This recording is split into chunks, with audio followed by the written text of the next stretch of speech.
एक बार अकबर एक ब्राह्मण को दयनीय हालत में जब भिक्षाटन करते देखा तो बीरबल की ओर व्यंग्य कसकर बोला, बीरबल, ये हैं तुम्हारे ब्राह्मण जिन्हें ब्रह्म देवता के रूप में जाना जाता है।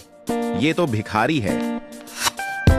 बीरबल ने उस समय तो कुछ नहीं कहा, लेकिन जब अकबर महल में चला गया तो बीरबल वापस आए और ब्राह्मण से पूछा कि वह भिक्षाटन क्यों करता है। ब्राह्मण ने कहा, मेरे पास धन आभूषण भूमि कुछ नहीं है और मैं ज्यादा शिक्षित भी नहीं हूं, इसलिए परिवार के पोषण हेतु भिक्षाटन मेरी मजबूरी है। बीरबल ने पूछा, भिक्षाटन से दिन में कितना प्राप्त हो जाता है? ब्राह्मण ने जवाब दिया, 6 से 8 अशर्फियां। बीरबल ने कहा, आपको यदि कुछ काम मिले तो क्या आप भिक्षा मांगना छोड़ देंगे? ब्राह्मण ने पूछा, मुझे क्या करना होगा? बीरबल ने कहा, आपको ब्रह्म मुहूर्त में स्नान कर स्वच्छ वस्त्र धारण करके प्रतिदिन 101 माला गायत्री मंत्र का जाप करना होगा और इसके लिए आपको प्रतिदिन भेंट स्वरूप 10 अशर्फियां प्राप्त होंगी। बीरबल का प्रस्ताव ब्राह्मण ने स्वीकार कर लिया। अगले दिन से ब्राह्मण ने भिक्षाटन करना बंद कर दिया और बड़ी ही श्रद्धा भाव से गायत्री मंत्र जाप करना प्रारंभ कर दिया और शाम को 10 अशर्फियां भेंट स्वरूप लेकर अपने घर लौट आता। ब्राह्मण की सच्ची श्रद्धा व लग्न देखकर कुछ दिनों बाद बीरबल ने गायत्री मंत्र जाप की संख्या और अशर्फियों की संख्या दोनों ही बढ़ा दी। गायत्री मंत्र की शक्ति के प्रभाव से ब्राह्मण को भूख, प्यास व शारीरिक व्याधि की तनिक भी चिंता नहीं रही। गायत्री मंत्र जाप के कारण उसके चेहरे पर तेज झलकने लगा। लोगों का ध्यान ब्राह्मण की ओर आकर्षित होने लगा।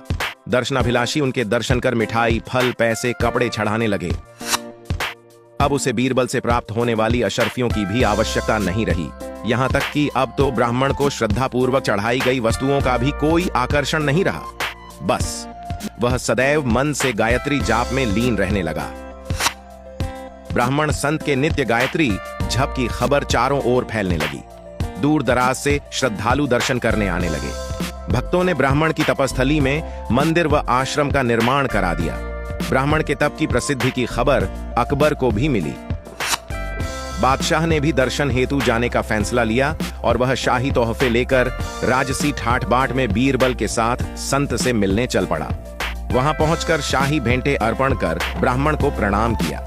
ऐसे तेजोमय संत के दर्शनों से हर्षित हृदय सहित बादशाह बीरबल के साथ बाहर आ गए। तब बीरबल ने पूछा, क्या आप इस संत को जानते हैं? अकबर ने कहा, नहीं बीरबल, मैं तो इससे आज पहली बार मिला हूं। फिर बीरबल ने कहा, महाराज, आप इसे अच्छी तरह से जानते हो। यह वही भिखारी ब्राह्मण है जिस पर आपने व्यंग्य कसकर एक दिन कहा था, ये हैं तुम्हारे ब्राह्मण जिन्हें ब्रह्म देवता कहा जाता है। आज आप स्वयं उसी ब्राह्मण के पैरों में शीश नवाकर आए हैं। अकबर के आश्चर्य की सीमा नहीं रही। बीरबल से पूछा, लेकिन यह इतना बड़ा बदलाव कैसे हुआ? बीरबल ने कहा, महाराज, वह मूल रूप में ब्राह्मण ही है। परिस्थितिवश वह अपने धर्म की सच्चाई व शक्तियों से दूर था। धर्म के एक गायत्री मंत्र ने ब्राह्मण को साक्षात ब्रह्म बना दिया और वह कैसे बादशाह को चरणों में गिरने के लिए विवश कर दिया। यही ब्राह्मण आधीन मंत्रों का प्रभाव है।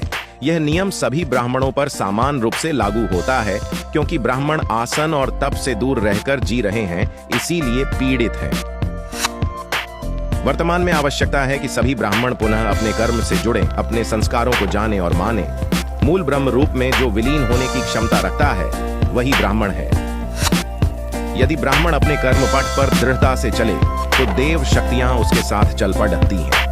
इसलिए अपनी पहचान के साथ सदैव प्रसन्न रहिए। साभार संशोधित जो प्राप्त है वह पर्याप्त है और जिसका मन मस्त है उसके पास समस्त है।